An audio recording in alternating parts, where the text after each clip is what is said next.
kolol capantate tata biwol ñalaande winndere teddiniraande cukalel Afrik mawninaama ɗo e Gudiiri wonno ko ñande 17 lewru ndu hayso tawi ñalaande nde ko kala 16 lewru korse woni juin. Min mbaɗi ko seppo wuro ngo fof min jehi ha préfecture min garti ɗo sukaɓe ɓe vraiment sukaɓe ɓe fof mi wiyani janggoɓe école tan janggoɓe école janggoɓe ɓurani ɓe janggani sukaɓe tokosɓe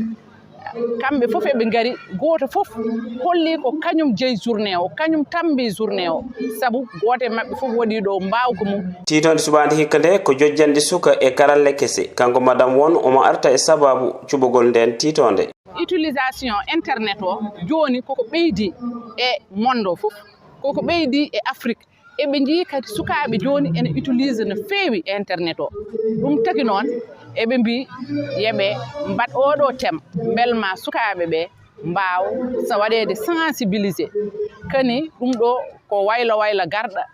alay saago yimɓe jaada hen kono aussi il faut ko eɓe ndentine. Kamɓe sukaɓe ɓe mbawi tottude préfet o ɗerewol tongugol caɗele mabɓe e on fannu kankone o holliti ma o yettin ɗum kala to foti yettade. Nani haala maɓe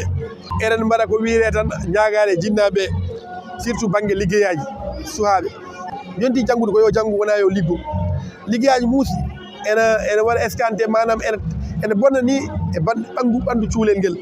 kadi enen jeeya ko ganduɗa ene usta gande mumen so jomum yiiɗo gandal haɓe jiiɗi kadi internet o yaaja e banggue matériel uji ɗi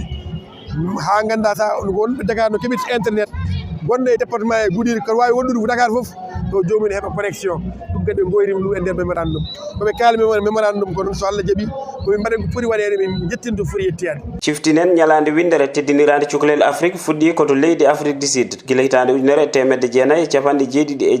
ɗum noon ko caggal nde sukaɓe hewɓe mbara taw ina ceppanno ngam namnade jojjandi mumen.